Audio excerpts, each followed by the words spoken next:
الرحیم السلام علیکم، میں ہوں بشارت صدیق۔ الیکشن کمیشن نے 8 فروری کے عام انتخابات میں کامیاب ہونے والے آزاد ارکان کی سنی اتحاد کونسل میں شمولیت کو تسلیم کر لیا ہے۔ ARY نیوز کے مطابق 8 فروری کی عام انتخابات میں PTI کے حمایت یافتہ آزاد امیدواروں نے سنی اتحاد کونسل میں شمولیت اختیار کی تھی، جس کی شمولیت کو الیکشن کمیشن نے تسلیم کر لیا ہے اور اس حوالے سے قومی اسمبلی سیکریٹریٹ کو باضابطہ آگاہ بھی کر دیا گیا ہے۔ الیکشن کمیشن نے قومی اسمبلی سیکریٹریٹ کو پارٹی پوزیشن سے بھی آگاہ کر دیا ہے۔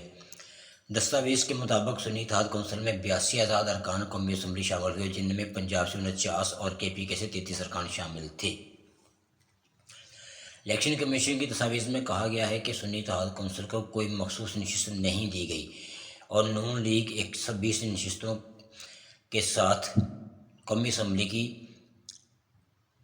پہلی بڑی جماعت ہے، جبکہ پیپلز پارٹی 71 ارکان قومی اسمبلی ہیں، اور یہ جو نون لیگ 120 اور پیپلز پارٹی کے 71 ارکان قومی اسمبلی ہیں، ان میں وہ لوگ بھی شامل ہیں جو مخصوص نشستیں جو کہ PTI کی تھیں، لیکن انہیں PTI کو دینے کی بجائے بندر بانٹ کر لی گئی۔ دستاویز میں بتایا گیا کہ قومی اسمبلی میں MQM کے 21، JUI کے 11، کاف لیگ کے 5، اسلامی پاکستان پارٹی کے 4، MWM کے map, PNP، BML Zia, BAP national party کا ایک رکن ہے، جبکہ 7 ارکان آزاد حیثیت میں موجود ہیں۔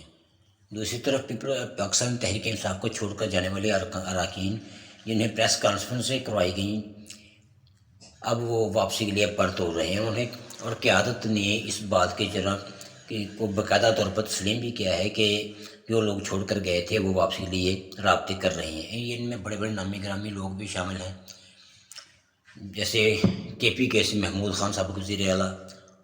اگر ایسی بات نہیں ہے تو وہ تردید کر سکتے ہیں۔ بہرحال دوسری طرف اب تک کی اطلاعات کے مطابق PTI چھوڑ کر جانے والے اب واپسی کی کوشش کر رہے ہیں۔ اس بات کو PTI قیادت نے بھی کنفرم کیا ہے، اور ساتھ ہی یہ بھی بتایا کہ عمران خان نے شرط رکھ دی ہے کہ جس طرح چھوڑ کر گئے تھے ویسے ہی اعلانیہ واپس آئیں تو شاید ممکن ہو، یعنی جس واضح طریقے سے جماعت چھوڑی تھی ویسے ہی جماعت میں واپس آنا ہے۔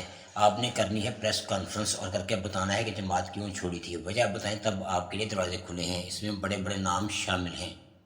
دوسری طرف سینئر تجزیہ کار ہارون الرشید نے اپنے ایک